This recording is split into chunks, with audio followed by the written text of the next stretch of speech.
Welcome back to another edition of Lama Drives, May 30th, 2019, our regular or semi-regular chat show where we just shoot the breeze as we drive places, when we talk all things bike. Vaughn, how you doing? Doing good. We're on our way to the airport. Off to Perth. Yeah. It snowed in Ballarat yesterday. It snowed. Let's get out of town. We're leaving. Actually, we had this one on the cards for a while. It's 26 degrees Celsius and sunny over in Perth. We're over there to see family. Vaughn's over there for a bit of work. I'm taking the bike. We'll do a few river loops over in Perth. I'm looking forward to it. Happy days. Should be brilliant. I cannot wait to get over there. It's going to be good. We love Perth for cycling. We've spent a bit of time over there, so all good. Hey, Vaughan. Yeah. You're 26 weeks pregnant. Yes, I am. I guess there's now going to be 3 of us for the Lama Drives. Yeah. Alrighty, what's on my list here? Digital Peloton news. Not a lot of those lately of Digital Peloton news. The reason being is the podcast I'm now doing with Ray has sort of filled that slot. So I'm doing the Fitfile podcast with Ray weekly, where we shoot the breeze on everything newsworthy, or just a few, probably 5 or 6 topics that we pick out during the week that we think are worth having a chat about. So that's sort of taken over things on the Digital Peloton news. We're going to run through the rest of your topics that you'll talk about today? An index? Yeah. Oh. Because we used to do that at the start. It's been that long between Lama Drives, hasn't it? All right, okay, I'll go through my list first so you know what's coming up. Okay, so we've got, Digital Peloton news. I've already covered that and why you probably haven't seen a few of those. But I think it's worth kicking on with those. Oh, definitely. Yeah. Like, because not everyone listens to podcasts. I don't have time to try and put podcasts in. It's not part of my thing, but I see the things pop up with YouTube, so I watch those. Yeah, actually, there was one thing I found last week. It was hard to give stats because we had a whole matrix of stats to talk about, and I couldn't really. It's not visual. I couldn't. Anyhow, okay, cool, noted. On my list here today, though, we have Garmin event live sharing that Ray's covered today. Interesting one, that one. Elemnt Rome updates. We have a Zwift Melbourne event. We have the Minoura Kagura direct drive trainer in pre-release in the Lama Lab. Okay. Killer deal from Garmin Australia on the 830 and 530, plus some extras. I'll talk about that soon. Ant Plus lights and my power meter reviews. How they are evolving into a monster. But it's all good. Okay, so backing up. Thanks for the index reminder. Cool. Digital Peloton news. I'll try and make an effort to make more of those. I really like doing those. They're easy to do. It's just a summary of pretty much everyone else's work, which is kind of cool. Snappy of new things coming out. So, I like those if you want to continue doing them. I don't think everyone that listens to the podcast will also watch a Digital Peloton news. So you need to have both, I think. Okay. As I said, I enjoy doing them. Let us know in the comments. Yeah, and the feedback I get from those has always been pretty good. The views are good. I think there was a few slow weeks there as well because sometimes there's just not a lot happening. Yep. Okay. Cool. I'll soldier on. So today, Garmin live event sharing. Ray has put an article out about that. So it's think live tracking, but it's for an event. I'll give you just a brief note or overview of what I've seen so far, just quickly looking at this. But I was more interested in the feedback from people, which wasn't what I expected. Oh. So live tracking, you can hit go on your head units or watch or anything like that, and if you have a phone with you, it can then send up to the cloud to a URL, where you are, what you're doing, stats and things. It's live tracking, but you need your phone for that. This sort of takes that idea and takes it a little bit further for events. Okay. So you can put in, I'm running a 10K, I'm running a 25K, I'm running a marathon. For the Melbourne Marathon or something like that? Anything, yep. No, an event? Yes. Yeah? Or if you're just going for a run, I guess. But isn't that a live track? Well, if I wanted to run from here to Melbourne, I could probably hit go on that and say send updates every 5Ks to you. Wait, now I'm confused between an event, Garmin live track event, or just a Garmin live track. Well, this is more event-based. Live track, it's not going to send you every 5K updates, and I think this has some prediction in it. Anyway, links below to that and how it all works. It just takes it to the event level rather than just me writing the back blocks. It's me doing event. I think it's some time predictions as well in there where you're going to be. Okay. Anyhow, that may be one of the reasons why the feedback wasn't that great from a lot of people, because it was a bit confusing. Android only. Oh. As in to track the result, or? To use this feature, Android only. Now, people are like, okay, cool, Android has the market share. Sure, not in the fitness realm. Not in the fitness realm in the US, in the UK, Europe, no, I'm not quite sure. In Australia, definitely not. We see the Strava stats that I pull out from cycling and running. iOS/Apple has at least a 3 or 4 times market share size than Android does. There's reasons, and I think one of the reasons is that you need access to the phone at a lower level to send messages on your behalf as you're doing something. And I don't think Apple allow that. Whereas Android, you can get access to the lower level system and allow that. So you can't get through into the Apple Store to do that. So next question though is why not do it within the Connect IQ app within the Garmin Connect app and have it send push updates to other people with that app rather than use system messages. Don't know. Anyhow, doesn't make sense to me. The feedback on that's been interesting. A lot of people are like, WTF, yeah, like I run with my phone, because good call, if you're running an event and you've got a compatible watch, you're not taking your phone on your arm. Yeah. You want to lightweight everything. And a lot of triathlons or Ironman events don't allow you to take a phone or a connected device. No. So it's kind of there, but kind of not. Feedback's been interesting. I will discuss this with Ray this week on the podcast about what it is and the full features, so we're across what the features are. But yeah, I just saw a lot of angry people, and there was even comments of, everyone needs to calm down. It's like, holy shit, it's just a small little tech update with a feature, and people are getting revved up about it. I think maybe the issue is that it's not usable. So they've released something that's not usable. So this is where we're heading. Really we've seen this with the 530 and the 830, and I'll be honest here, a lot of the new features are super cool, but you've got to do this, and this first for it to actually work. Yeah. So for this live track, you've got to have it on enabled, allowed access to your contacts, with a phone, your contacts set up, have your phone in your pocket, have cellular service, hit go. So you've got to do all of this to get it working. And it's the same with Climb Pro on the 830, which is super cool. I think it's on the 530 as well. It tells you all the stats about the climb you're heading up. But you've got to be riding a track or a route first. So you first got to tell it where you're going. First you've got to punch it in, hit go. These extra features are cool, but they need to be seamless. They need to be integrated with either a one press or Amazon have one-click ordering now. Why can't we have that kind of feature and functionality with our tech devices? Yeah. Anyhow, interesting. We'll discuss that with Ray on the podcast this week. I think it all comes back to how bad Live Track has been. Have you ever used Live Track? Only initially, just to test it out. Yeah, just to test, because it doesn't. If you're doing one important event. Yeah, I use Find My Friends if I need to. There you go. Yeah. And now WhatsApp has locator as well, so you can switch that on if there's a. I'm not sure Live Track's being used a lot. The potential is fantastic. I think it's really cool. It's just been sucky to date, and that's not just a Garmin thing. The Wahoo Live Track as well has been a little bit flaky. I've always been going to do a video on Garmin Live Track and Wahoo Live Track. It's just been sucky. So I think there's a lot of legacy of people like, I tried it once and it's shit. So anyway, we'll talk about that with Ray this week on the podcast. Next up, Elemnt Roam. Speaking of Wahoo things, there's big changes coming for routing, and I predicted this because when they released it, the routing, it required me to go out and get my head around turn-by-turn navigation, queues, rerouting on the fly, rerouting versus destination-based route. It was all kind of complex. And then if you went A to B, did it give you elevation? Did it give you turn by turn? That's changing a lot. So in the beta stream with the firmware, there's been some good progress made there in the last few weeks. And today an update got pushed out to the beta stream, which is soon going to be out in the public stream. Stay tuned for that. I've got the update somewhere with me on the new Roam. I'll be using that over in Perth. I have some rides that we did a year ago, 2 years ago over in Perth. On Strava, I'll be exporting those as TCX, and I'll be exporting those as just standard routes, and I will be getting turn-by-turn nav.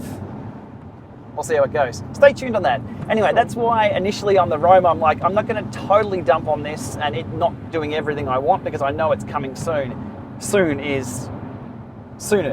I was going to say now, but coming soon. Keen to see that. Zwift Melbourne event, it's coming into, well, it's obviously winter if you can see out the side here, and we've discussed the snow. So Zwift Australia ramping up for our trainer season over here. Zwift Melbourne are having an event at Disc Velodrome next Thursday. If you're in Melbourne or if you're in Victoria or if you want to drop by, all the details are up on Zwift Oz on Facebook. They're launching the SRAM Send It series. Send it. Send It. Cool, I'll be there. Sounds like fun. An e-sport kind of race. It's just a race series. Okay. So join along. I think there's going to be a few people there racing. Probably race from home. If you can't make it, maybe just join up the event from home. That's Thursday, the 6th or 7th. Check your local calendars for correct dates. I don't even know. It's the 30th today. Okay, it's in June. It's next month. Next month. Well, it's next week. If you are attending, there is an Eventbrite sign up. Zwift are usually pretty generous with putting on beers and pizza. But they have to know you're coming. Yeah. So join up, join in. It's all happening. The Minoura Kagura DD. I think they've taken the DD off the name. DD stood for Direct Drive. Oh yeah. The Minoura Kagura. We saw this, what I'd call the sandwich press looking trainer. It looks like a sandwich press. Big sort of square where you put your toasties in. You know how you make cheese toasties? Nice. It Yeah, looks like a sandwich press. We saw that over in Reno at Interbike 2018. That was that September last year? Or was that... Yeah. Yep. So we're waiting to grab a hold of one of those. It's out of Japan from Minoura. Now, Minoura have been in the trainer game for a very, very long time. This is their first direct drive. They've had a few wheel-on trainers. This is their first direct drive. I have a pre-release version, so it won't be getting a full review or a video at all until I get a production unit. But I have had one in the Lama lab this week. Good ride feel. Right. Pretty quiet. I won't comment on the power figures because it's pre-production. But Sure. last night in the hump day ride that I did, the Wednesday night group ride, I had to switch to the P1 pedals because I went shooting off the front of the front ride accidentally. Power was a little high. And how did your sandwiches toast? Beautifully. It was a good meal afterwards. I'm happier. Cheese and Vegemites, a bit of butter, you know how it goes. Tasty. We'll make some of those in the lounge when we get there. Oh, we're heading to the Qantas lounge. Yeah. I'm Von's +1. Oh, well, you've already got a +1. Oh, you're on the out. Been ousted. Oh, no. Little Lama's taken over. Anyway, stay tuned for that. Hopefully I can grab a hold of a production unit for the Minoura Kagura. They've called it some T92 something or other model number. Okay. But again, another trainer. It's, as I said, relatively quiet, good ride feel, and it didn't win the race last night. My Power Tap P1s did, but it did all right. Oh, congratulations. I don't Nice know. work. So The hump day ride is usually 2 or 3 laps of easy, and the last race is a bit of a party lap where it's on, it's a full race. I thought I'll try and sit in and conserve. I usually race aggressively out on the road or just get in a breakaway, work turns of the breakaway, and then you've got a chance of winning from 3 riders or 4 riders than you do from 30 or 40. This time I thought I'll just sit in, one of those you talk yourself out of it. So I sat in like a master. I used as So you little were like watts. surfing the front group? Yep, spot on. I was the first 4 wheels, never on the front, never hit the virtual wind, never on the back, so I wasn't out of position. Yeah. I knew the course, I knew where the pain was going to be. At about 2.5 Ks to go, it dropped. Again, I totally race brained it. I'm gonna go because I know it's going to accelerate through here. I'm going to recover through here, and I know. And there's a certain tactic. Now, it's not a cheat or anything. It's a certain tactic within Zwift. If you go a lot longer than what you think in a sprint, you might be better off. Out in the open, if you're sprinting with, say, 150 to 200 meters to go, it's about that punch acceleration and you're maneuvering of your bike around somebody out of slipstreams. On Zwift, it doesn't quite work like that. You don't really have that punch acceleration. It's more of a slow ramp. Right. So you use that to your advantage. So I was surfing wheels until probably 150 meters to go. And then I just put my head down and then went, now it's time to go. So it was a 400 watts for a few seconds, 20, 30 seconds, I think. And then it was up to like 600 watts and then you kicked. Whereas outside, usually it plays out a bit differently. Yeah. It worked, got first. Nice work. I'm not on Zwift Power, so the guy I got second, I think, got the Zwift Power. It doesn't matter. Why not? Yeah. It's all good. It's all good. But the Kagura, it held up for that. It didn't bust. And it didn't burn my Nice. sandwiches. And how did it feel under the sprint? Yeah, fine. Yeah, great. Didn't spin out. I guess that's the main thing. It didn't spin out, didn't bog down. Sprinting on indoor trainers, especially smart trainers, is difficult and different to outside because you really have to under-gear it to be able to get on top of the gear. Outdoors, if you're sprinting, you want to be hitting 110, 120 RPM, really on top of that gear at the right when you want to be at the maximum speed. On an indoor trainer, it will start clamping you down, so you almost flatline, even though your effort's going really hard. So you need to choose the correct gearing for sprints. There's a technique to it, but it was fine for that. It didn't catch me out. Now, for other trainers, there are some trainers that will just slip out on you. Yeah. Or really just bog down too hard. But it was cool. So hopefully more on that soon. Next up, Garmin Australia. Now, I purchased my 830 from a place called Johnny Appleseed. Yep. Hot tip, anybody watching in Australia, Johnny Appleseed are usually the first place in Australia to get new Garmin units. I found this out over a year ago with the Vector 3 pedals. The Johnny Appleseed, or JA-GPS, Google it if you're in Australia, they had stock before Garmin Australia had them. They're still pre-order on Garmin Australia. I had one delivered. Nice. Hot tip, Johnny Appleseed. However, the incentive to buy from Garmin Australia Direct this week is that there's a 50% off Varia radar deal. Oh. Now, the Varia radar, obviously, if you're playing the long game, you know I love the Varia radar for the rides we do out in this kind of area. Solo rides, not many cars. When there is a car coming, you want to know about it. If there's wind, if there's, I've sold everybody on the Garmin Varia radar. It's brilliant. They're about $300 for the individual unit. So if you were to buy an 830 or a 530 from Garmin Australia on their website, $150 for an RTL 510, the rear one. Australian dollars, sweet. 150. So that's in American dollars. That's probably 120 American dollars for a Varia radar. That's once you've bought the other one at the same time. Yeah. The head unit. As a bundle. Yep. Yeah. Brilliant. Wow, that's actually a damn good deal. There's a code for it. It's on their Instagram. Search for it. It's there somewhere. But that's a pretty damn good deal. Big incentive there. But they are still... How long are they doing that for? Do you know? End of June. Oh, for the next month. Woo! Good play by Garmin Australia, because we're all riding indoors at the moment. Or there's a bit of a downturn in cycling because it's winter. So, no, fair play to them. Yeah. But if I had known that, I would have held off probably a week or two, ordered that, and sold the Varia radar and made $50 on it. Nice. Flip life. Yeah. Next up, Ant Plus lights. Yes. It's a feature of head units. There's the Ant Plus light network profile in Ant Plus that your head units do support. They do things like if you turn your head unit on, your lights can come on your bike. You don't have to put them on, and they can change modes. You can check battery and things like that. Now, I got the See.Sence Ace lights out the other day to configure them all up and see how they go, because I was going to show my Di2 videos, the Di2 videos I've been doing about the D-Fly channels, how you can actually turn your lights on and off with your hoods. I think that'd be pretty cool. Yeah, why not? Now, the See.Sence lights, here's what I've come up against. The See.Sence Ace, only the rear is a smart light with Ant Plus and Bluetooth. Only the rear. The front, which has the Ant Plus logo on it, has Bluetooth on it, doesn't actually talk Ant. Have you updated it?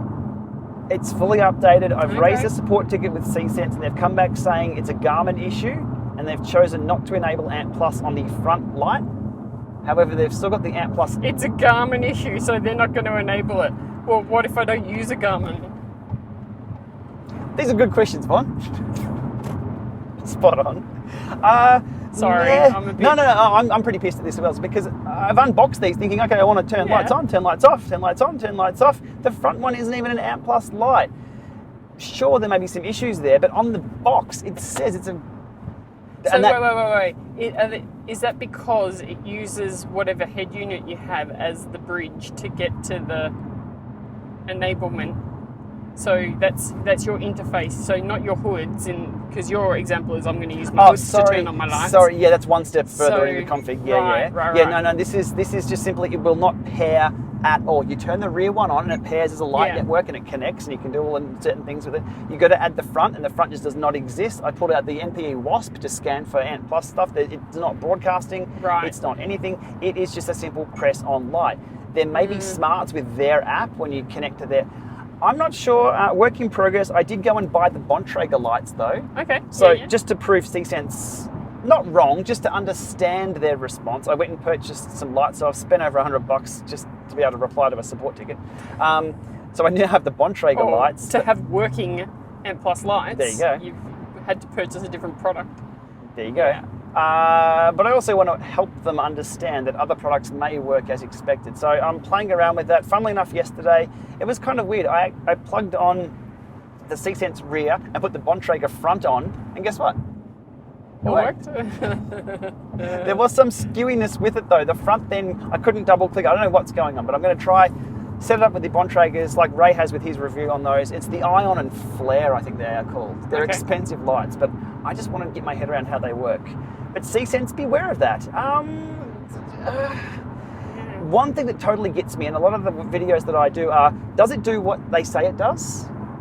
Because in Australia here, I was in a shop before and it says, here's our refund policy. 1, if it's broken, fair enough, we'll give you a refund. 2, if it doesn't do what it says it does, is the second line on the refund policy. 3 was if it causes hurt or damage or maims you or something like that, fair enough. Yeah. Car up. Yeah. But the very second line was, it doesn't do what it says it does. And this doesn't do what it says it does. Yeah. Eyes on you, See.Sence. Eyes on you. Update soon. And finally here, my power meter reviews. I've done a few of those recently that have gone well down the rabbit hole. Not my intention. My intention for the power meter reviews are just giving my experience. Now, my experience then does dive into rabbit holes. So they've gone from user experience reviews, like if you're going to buy one, here's what to expect, here's all the specs, here's what it's about, here's how to install it, happy days. It's turned into, here's the spec sheet, but I think we're kind of there with power meters.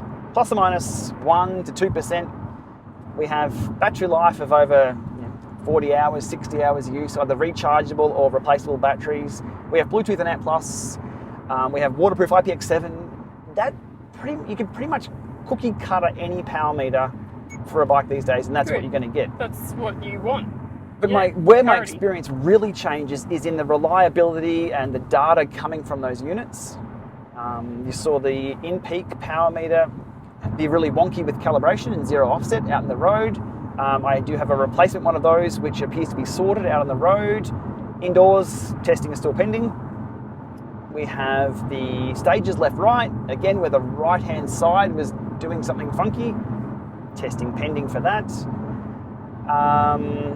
What else? But yeah, I'm right in the rabbit hole. And then this week it was the Giant Power Pro, which came on the Giant bike as an OEM power meter. Now, the conclusion there was, nice first try, Giant. It's okay, but there's some issues there which appear to be with cadence. And I went right down the rabbit hole with those. So my power meter, it wasn't a standard user review that you would see. Here are the specs, here's what it's worth, go forth and power. It's more of a, here's the rabbit hole I've gone down and here's the issues that I see.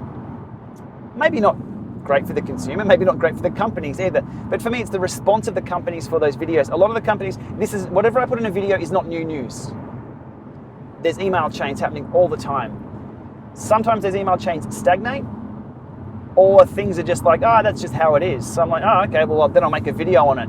And then the ball starts rolling again. So it appears, I do my best to get things resolved in email first, but sometimes it takes a video to be made. And there's no dancing around the fact now, especially the Giant one, that's still a work in progress with the email chain on that. But it is what it is. It's a retail unit that I purchased. I'm still undecided whether I take it back to the shop and say, can I get another? Because of the cadence issues, because I think it's the other is going to be the same. Stay tuned on that though. Word has come in though after that video that there is a Model 2 or a version 2 or a 2020 version of that power meter. Somebody put in the comments, they said don't ask where they know from, but they've put it in the comments so it's now public. Redesign unit that we'll be seeing hopefully at the tour and beyond in a couple of weeks. Okay, wow. But then my question is, well, what's fixed in that unit? Has it been tested? Which then usually, when you see version 2 of the product, it gives you an indication of what's wrong with version 1. But yeah, I gave that thing 5 months. So I think it was time, and given I purchased off the shelf, it was time to have a chat about that. If it's the only power meter you got, okay, cool. It's not the only power meter I have, and it's not the most accurate power meter I have. So it had the asset port on it. That's how it goes. It's how the companies usually respond, though. That's the key. I've had everything from takedown notices to thank you to this week I got listed in a firmware update changelog. What?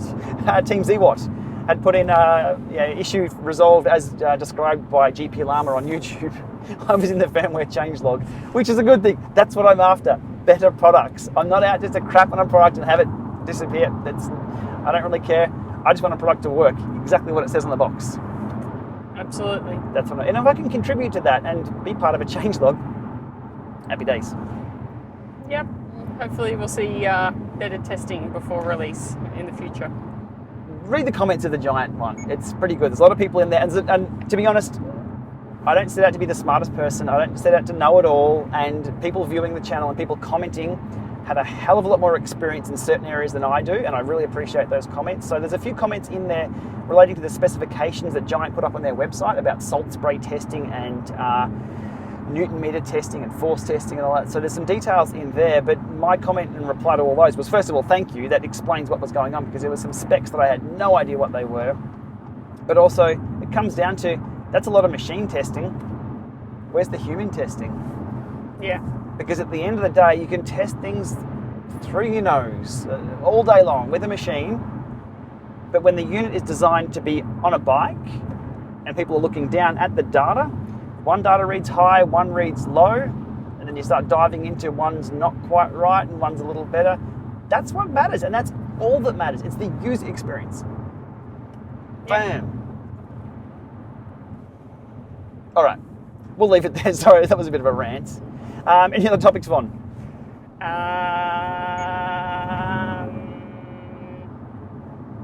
No.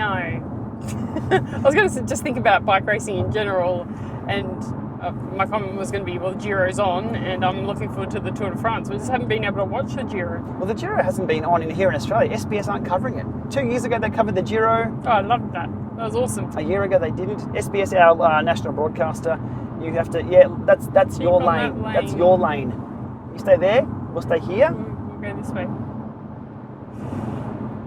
See, bike racing will just be a bit of an elbow. It's like, which is disappointing. I think we've talked about this before. There's just no coverage. But worst of all, there's no highlights in the morning. No.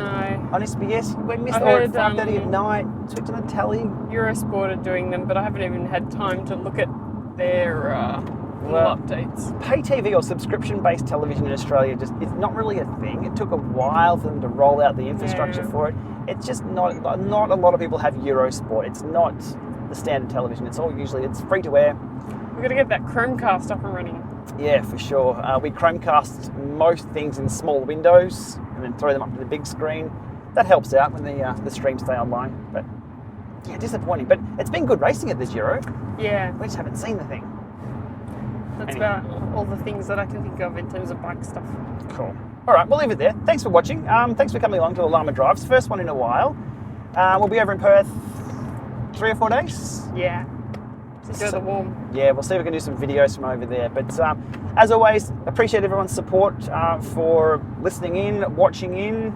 Your comments, feedback is always appreciated, especially those engineers who comment in the comments of those power meter videos. And it's fascinating.